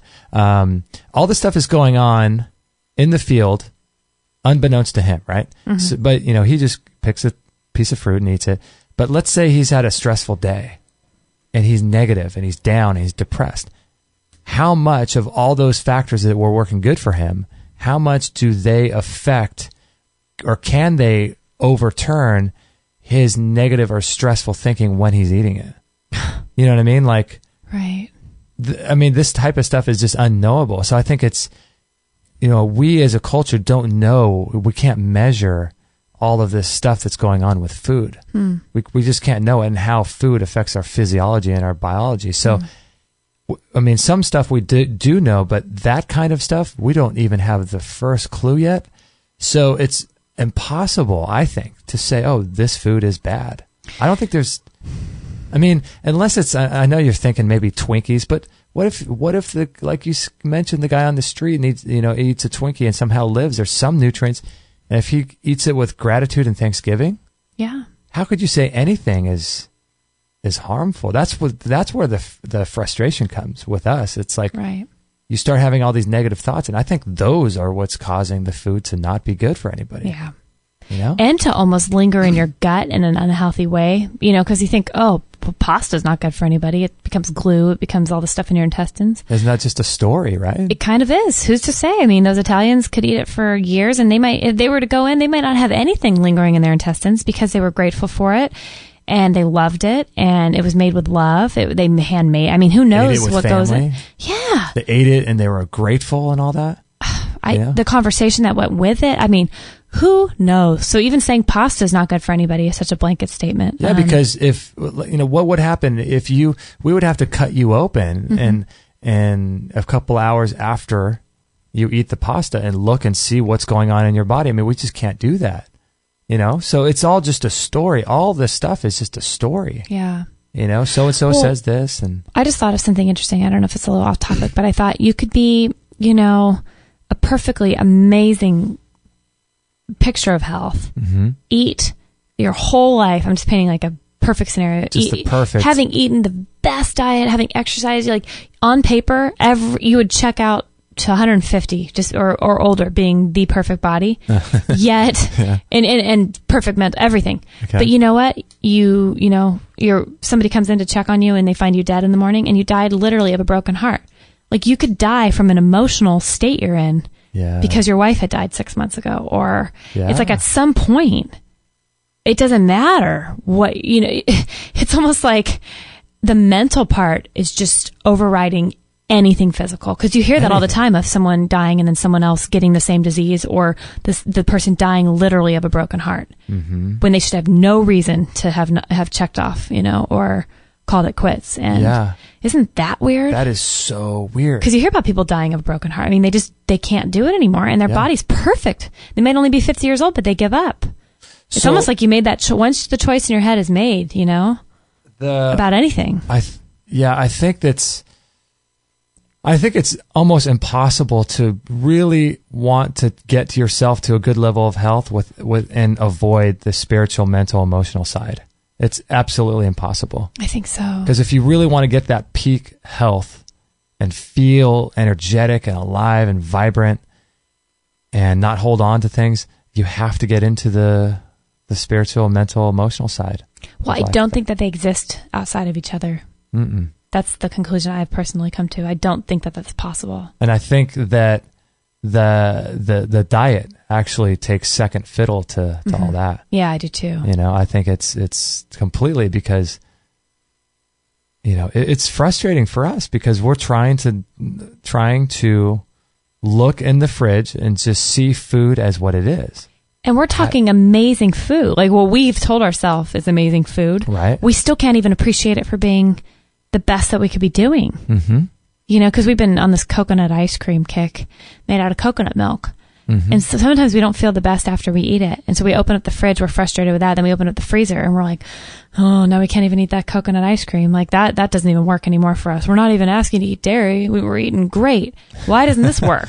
Right. You know, and that does get frustrating because then we feel like for us and our bodies and where we're at, we fill our home with things that we know are the best quality for us. Yeah. Yet we still find ourselves in that position. So talk about frustrating. Yeah, talk about frustrating. Yeah, I'm sure you guys have, felt like this too, and it's really challenging, It's really really challenging to get over that and to do the work. I think what it really comes down to is food is, like David Wolf talks about, food is not just medicine, but it's a teacher. Food is just really there as a way to teach you something. And all food is information. You're really eating information. You don't even consume and change, and your body doesn't even uptake calories and nutrients. That's all done by biological transmutation from the organisms that are in our gut that excrete the actual minerals that get, into our bloodstream. And all of this stuff that's going on an energetic level, food is really a teacher, and that's really what it comes down to. When you really start looking at it, food is there to teach you something. And that's why it's such an amazing thing, because you eat every day. Right. So every day you can discipline yourself to achieve whatever you want to achieve through the daily act and discipline of eating food. And so I think that it's just really there to teach us to look inward and to really realize and remember stuff that we've forgotten, about listening to our gut. Right? Literally. Yeah. It's interesting because we had this conversation yesterday, you and I, and then I got an email last night that I found so apropos. It was from the Institute for the Psychology of Eating. Oh, yes. I thought, what the heck? And it's the world's leading school, apparently, in nutritional psychology. And it just reminded me again, our relationship with food and the psychology behind it is just so vast. I don't think we'll ever understand, but there's whole institutes. Yeah. We'll put a link to that on the show. It just blows my mind. I mean, yeah. read some of in the email. Do you have the email? Yeah, I do. It just so fascinated me. It was like a random email I got. They're having a free presentation, Transform Your Relationship with Food, as a free presentation on February 17th at 6 p.m. A breakthrough approach to health that combines eating psychology and mind-body nutrition, and more, with Mark David. Wow. And then it talks about how you can sign up for these things. And then they talk about, here's the challenge. As you've likely noticed, there are an endless amount of nutritional approaches and an equal amount of confusion about what's best for each of us. What's more, we can all have kinds of great nutrition knowledge, but this seldom helps when it comes to overeating, binge eating, emotional eating, body image challenges, weight concerns, and unwanted eating habits. It's time for us to have the kinds of insights and breakthroughs that can truly take us where we want to go with food, body, and health. Wow. But I thought, how interesting with that, the way that we view food and talk about food, and it was just so crazy that I got that email right after we were talking about that. Oh my gosh. So if you could find what works for you and find on a physical level what your diet, what your body works well with, and I think that's going to change throughout the day, throughout time, your life. But if you can find what works for you and then do all the energetic and emotional work on top of that, the psychological aspect of spiritual on top of that, and then you've got that kind of taken care of, and then you add a little bit of exercise and low stress management and doing things like that, you're off and running, I think. That's my plan. I'm nowhere near where I think I could go, but that's my plan because I need to do something. Yeah, because it's just really, really fascinating. I just think that, we all go through these times in our life where we think that we're eating something bad for us, and the guilt and shame that goes with it. Or, like with this water, we're going to go get some water here pretty soon, some alkaline water. We usually drink spring water from the source. There's a spring that we go to. And then when we don't have any of that, we go get alkaline water. But in the meantime, we're drinking plastic water, right? And so, I mean, it's and we cringe buying it, but that's part of the problem, I think. That's part of the problem. Who told us? We heard from Daniel Vitalis and all these other people, amazing people, love every single one of them, that the water leaches plastic. But, I would have to do some sort of test in my water bottle right now that's glass, but take out the water and look and see how much plastic is being leached into that water and say, okay, this has got parts per million of plastic, right? And then I would say, okay, well, that water has plastic in it. And then I would say, okay, well, now the question is whether or not that plastic is actually going to affect my endocrine system and my hormone, the ability to have ward off xenoestrogens and things. And so is the real question the little bit of plastic that's in the water, or is the real question on how you view that so that you don't lower or you increase your stress about it so that does decrease your body's ability to offset the plastic that you just drank. You know what I mean? Mm. And so the real question is us. The real question is, do we have stress about what we're eating? I mean, I'm drinking this water here, and if I were parched and out in the wilderness, do you think that water would save my life? Of course it would. Right. You know? Right. So it's our. And would you be judging yourself for, it came from plastic? You'd be shoveling that thing down so fast. Pour it down my throat like nobody's business. Right. If I hadn't drank in, a couple days or something. Right. However long you can go without drinking. So that water would probably be healing for you, if anything, even if it was hose water. Yeah, exactly. Lead water. Yeah, it had lead in it. Mm-hmm. It's just so. I think it's. There's just so much there. I think there's just so much there. I know there's so much there. Yeah, we're going to do a little commercial. We're going to do some listener questions after the commercial. Maybe you can call in if you have any questions or thoughts of your own on this. But really interesting stuff, at least I think. So hopefully you guys resonated with that. And speaking of things, this is another thing that we recommend, the One World Whey. And don't buy it because we're telling you to buy it. If you buy it, see if it works for you. If it doesn't, do something else. So that's kind of one of the things, this is another, like we talk about, this is another instance of noise. So just filter it through your own intuition and whether or not you think that something like this is good for you or not. So just want to put that caveat before the commercial. And so we're going to be right back right after this break. Would you like to feel more energy and a better sense of well-being? What's flowing through your blood makes all the difference. In my 22 years of nutritional practice, I've found that the food and supplements taken into the body determines to a large degree the amount of energy and happiness people have. One giant step in the direction of more energy and happiness is the type and quantity of protein you consume. 2 years ago, I was introduced to a whey protein powder that gave me more energy and a better sense of well-being. Having struggled with low energy, this was a welcome experience. This protein is called One World Whey. It is the first ever undamaged whey protein powder from grass-fed cows. People report the following: profound improvements in blood sugar and energy, elimination of pain, better bowel movements, detoxification, younger-looking skin and fat loss. Athletes love the strength and endurance-producing effects. Call 888-988-3325. That's 888-988-3325. Or visit oneworldwhey.com. That's oneworldwhey.com. And in my opinion, this is the best raw grass-fed protein powder on the market. It's developed on Amish farms.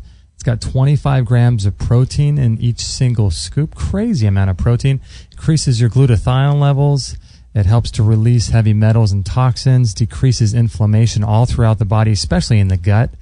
And not only that, but it helps you build muscle and increase energy as well. It has tons of anti-aging properties. So really, really great protein powder. We like to use it every day in our smoothies. And our resident cancer guru, Ty Bollinger, what do you think about One World Whey? Over the commercial there, you're talking about One World Whey. I want to encourage anybody that's listening, go to their website, go to Justin and Kate's website, and buy the One World Whey. That's something that we include every day in our diet. Every lunch, we have a One World Whey smoothie with super greens mixed in with it. It is fantastic. It's the best protein you're going to get. And as they mentioned, it's from grass-fed cows. It's organic. It's cold pressed. I mean, it is. You're going to get huge nutritive values from this One World Whey. It's the best protein on the market, I think. So, then that's something that most people are deficient in is quality protein. So I highly recommend you go there and go to their website and buy this stuff. It's the best that's on the market. And I'm good friends with Stephen Hewer, who is the owner of Synergistic Nutrition, and he's a quality guy, and they have excellent customer service as well. Yeah, he's an amazing guy. We interviewed him on episode 88, and he's just an amazing guy, and I really love what he's doing. That's why I love supporting his work and love taking his products as well.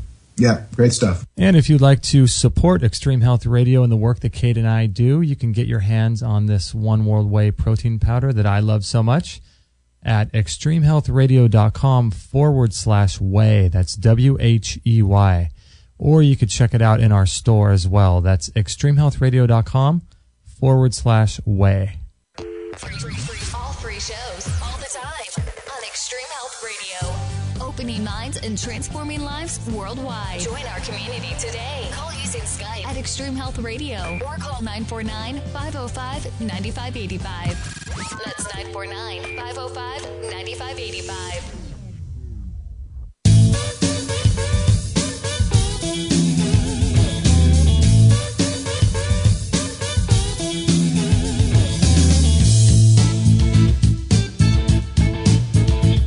So with all of that said, and that rant that we just went on about being frustrated with our food, we're going to go eat mercury-filled fish tonight. All right? And we're going to be grateful for it, darn it. We're going to say our prayers before we eat it. Mm-hmm. And we do. And we're going to love it, right? Yes. We take our zeolites, we take our clays, we take everything, and we do the sauna. Yep.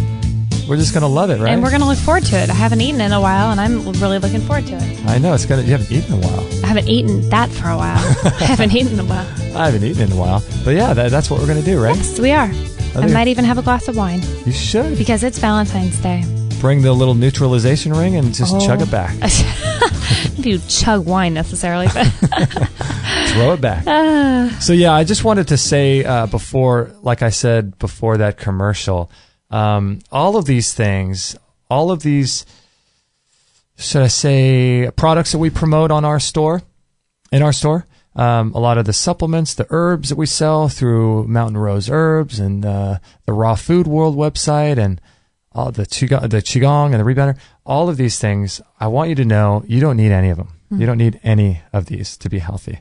You can do all of this on your own, and you can do all of it through, like what we were just talking about, looking within, doing some meditation, praying to God, living a calm, peaceful life, and being grateful. You can achieve incredible levels of health. Yes. You don't need any of it. So if you feel like you need something, don't buy it. I just want to say that. I mean, I know that's hurting our sales, but I want you guys, I want people to be healthy. Yeah. And I want people to know that if someone took our sauna and our Bellicon and our Biomat and our One World Whey, we would live. Yes. And we would be thriving. And I think that, if you want those things and realize they're just tools, then go for it. Yeah. But I just really want to make that clear that these things are just tools to sort of speed up the process. Mm-hmm. But the real process happens in our own mind, in our own thoughts, in our own psyche, in our own soul, and being grateful and being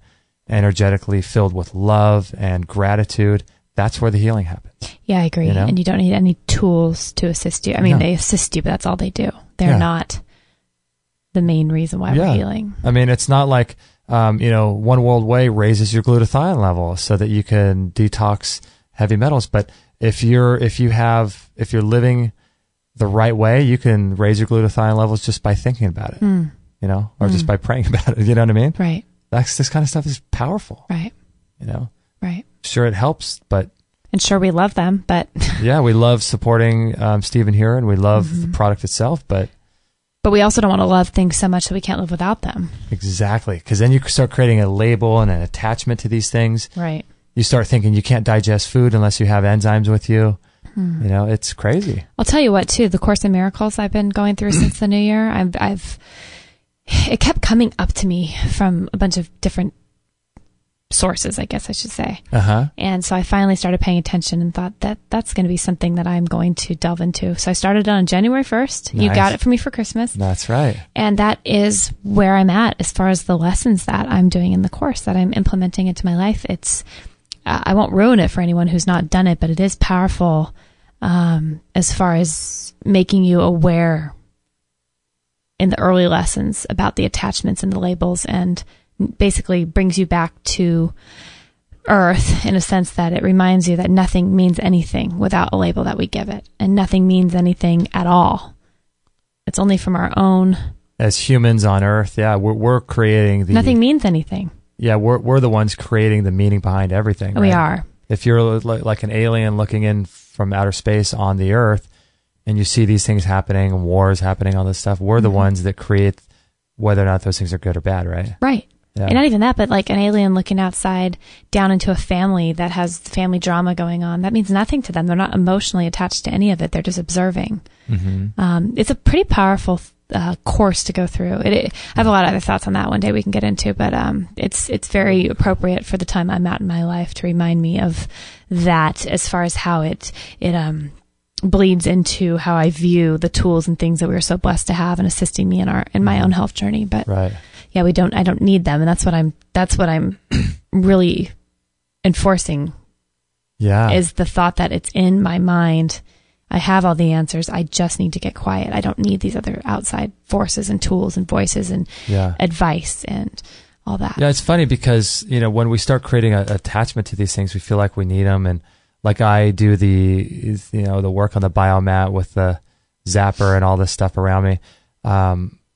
I could just as easily not use those things. I have no idea if they're working. I just figure I'm doing it anyway, so why not have these other tools? But yeah, you don't want to create an attachment to these things, No. So Linda writes in, and she wants to know about if there's casein and lactose in the One World Whey. And let's see. Because a lot of people are casein and lactose intolerant. And she says, "Hi, Justin, I'm intolerant of milk casein. Does the whey protein powder have casein in it?" And the answer to that question is no, it doesn't have any casein or lactose, which is awesome. Wow.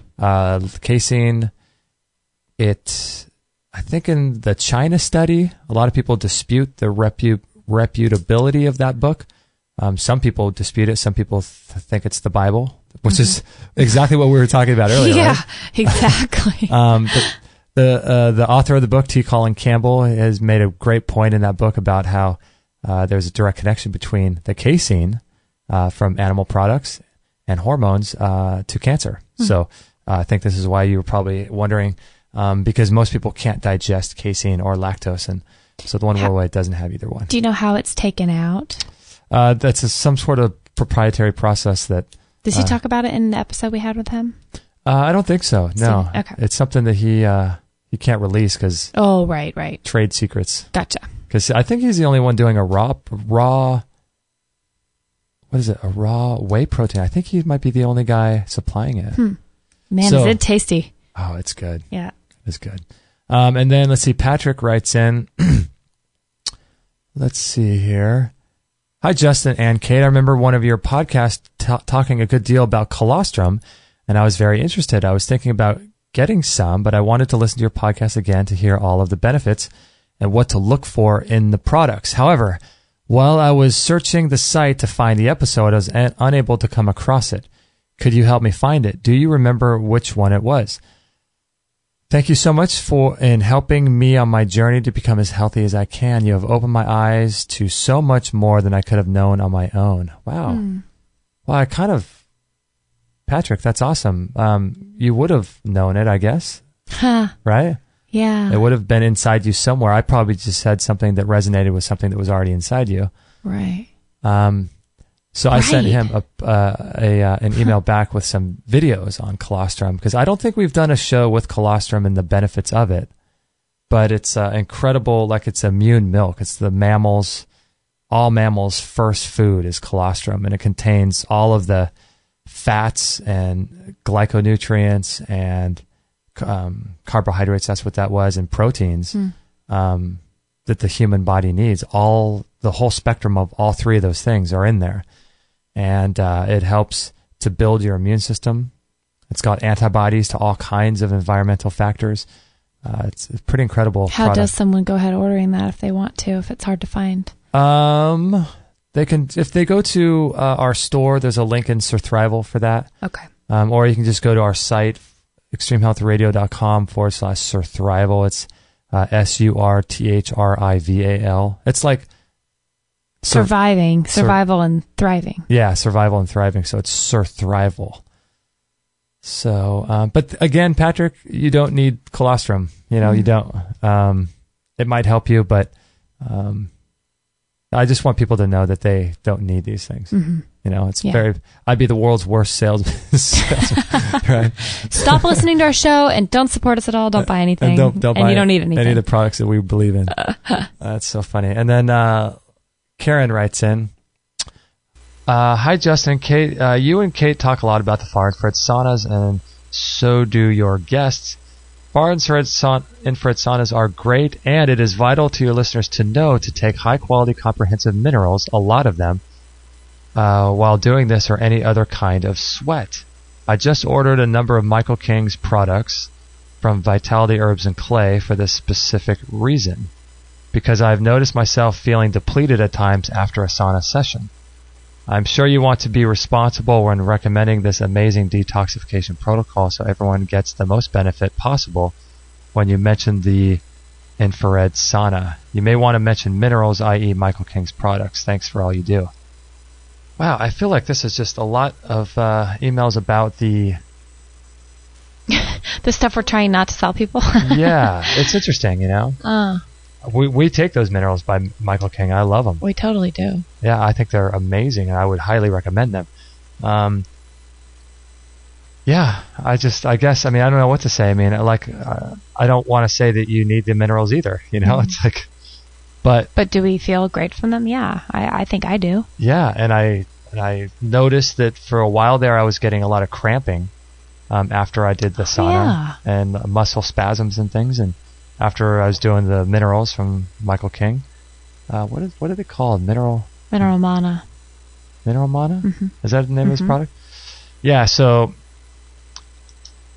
if you do go through us, we'll tell Michael King we sent you, and he'll send you some free Earth and Ormus, and we'll get a commission and all that. But just if you do it knowing that there's just tools, Yeah. Just do it knowing they're just tools to help you speed up the process, and the real healing is going to be on your own. And one last question from Emu says, I love Emu. Yeah. Hi, Justin. I would like to know more about this, growing a new tooth, but could not find an email that would lead to the person who is in charge of this. Maybe you know more. I'm wondering whether we would have to take out our filling to allow the cavity to grow back, or is this the new tooth just growing underneath and the old will fall out as they did when we were kids? Thanks always, Emu. I don't know that it's possible to regrow a tooth yet. Although I would not say anything is impossible these days. Right? You hear weirder stuff. I'm sure it's happened before. They've successfully grown the root of a tooth, which is amazing. And if you can regrow the root... Wow, how are they doing that? How do they do that? Stem cells. Really? Yeah, stem cells. Imagine being able to regrow your liver if you have a bad liver, or regrow your tooth. I know you can, actually, already. Oh, you can? Yeah, that's right. Oh, yeah. You can live with, a slice of it. Yeah. Fourth of it or something. Or, regrowing your heart if you have a heart attack. Right. Those types of things are happening. Right. So... miracles happen. That's a miracle. That's a miracle. So thanks, Emu, for your help. I hope that helped. What I would do, if you were interested in your tooth health, I was just reading this book last night, Cure Tooth Decay by Ramiel Nagel. We'll put a link to that on the show page. If you just go to our website.com/decay, DECAY, it'll just point you to Amazon where you can pick it up. I would listen to any of our shows that we've done on dental health. And one of the other things I would recommend too is the Healthy Mouth World Summit. I'm not sure if you guys have seen that. I believe it's in our store. I'll put a link to the Healthy Mouth World Summit. But if you really want to remineralize your teeth and learn what's really going on with your dental pathology, cavities, receding gums, all of that stuff, tooth extractions, root canals, and how to heal from that. What happened? Our thing died. What thing? Right now? I don't know when it died. Oh, no. How did it die? Are we still live? Yeah, we're live, but our recording died. Shoot. Should we sign off? Wow, that's no good. Oh. Well, I don't know what we could do about that. Okay. Let's just start over. Not start over, but... oh, the SD card is full. We might have to sign off here and Yeah. resume. Yeah, we can't do anymore. Oh, sorry, guy. Unfortunately, we can't do anymore. That's too bad. What, you're going to have to offload some of the content? Yeah, there's some content on that card. I should have done Oh. that. Ay. Okay. Okay, well. It's neither good nor bad. It's just a tool. It's just a tool. It's just there. So, you know what we can do? Here's what we could do. We're recording. We are recording on... Here's what we can do. I just figured it out. Okay, what are we doing? We're recording live on Mixlr right now. Okay. And at some point, what I'll do is I'll figure out where that stopped. Okay. Recording on the actual Recording device. Recording Okay. device. What I'll do is I'll take wherever that stopped, and I'll download the Mixlr. It's not going to be as good of quality. Okay. And I'll add it to the end of that. And splice it in. Yeah. Okay. How about that? So we're not stopping. We're not stopping. Okay. Sorry about that, guys. Yeah, sorry about that. I just looked down and I thought somebody died or something. It wasn't recording. Oh. Just That's about never had a heart happened attack. before. Don't want to have a heart attack, do we? Not on Valentine's Day. Not on Extreme Health Radio. So, yes, excellent. All right, so thank you, Emu, for that, and I really appreciate that. And do you have a couple fun facts with Kate going on? I do. Are you going to play the creepiness? What, creepiness like this? Yep. And now join us for Fun Facts with Kate. Oh, man. Where you never know what the heck is on her mind, or gonna come out of her mouth. Oh, my goodness. See, I took it off for you. Oh, you totally calmed it down. I calmed it down. How do you like well, that? thank you. That was really nice. How do you like them apples? I love them apples. All right. I have 3 reasons to eat fermented foods. Okay, good. This is just an opinion. Just something I've read. Just an opinion. Right. 1, fermented foods improve digestion. Okay. 2, fermented foods increase the vitamin content in food and the efficacy of absorption of those vitamins. Okay. And 3, fermented foods are rich in enzymes and help restore good bacteria in the gut. Excellent. Right? Excellent. Who doesn't love their gut? Hopefully everyone. Love your gut, people. Love your gut. And then I also have 5 dangers of diet soda. You already know that diet soda is bad for you. Well, that's someone's opinion, but I tend to side with it. Yes. But now new research adds 5 more reasons not to drink diet soda. Uh-oh. 1, diet soda drinkers have a dramatically higher risk of heart attack and stroke. No bueno. 2, aspartame is linked to high blood pressure, dizziness, fatigue, and even sleep disorders. Yeah, we did a whole show. Were you on that show with Dr. Betty Martini? I was. Yes, I was. About the dangers of aspartame? Oh, yes, I was. Yep. We will post that. 3, yeah, Dr. Betty Martini. Do you know what episode that was? I don't, but we'll put a link to it. Okay. Good stuff. Good stuff. You threw me off here. Hold on. Sorry about that. No, I need to write that down. Let's see here. 3, waistlines of those who consumed diet drinks expanded 70% faster than those who did. Wow. 4, diet soda drinkers stop associating sweetness with calories and fullness, leading to overeating, weight gain, and elevated sugar levels. Well, clearly. And Wow. 5, the acid wears down your tooth enamel. Battery acid is a 1 on the pH scale, and cola is a 2.5. Oh my gosh. Battery acid. That is crazy. Woo! So, there you Wow. go. Do with it what you want. Yeah, do with it what you want. That's crazy. Diet soda, huh? Diet soda. Yeah, Bad diet news. soda is much worse than regular Yeah, soda, I think, is. isn't it? It is. Yeah, wow. Crazy. Yeah. Interesting stuff. Very. So hopefully you guys enjoyed this show.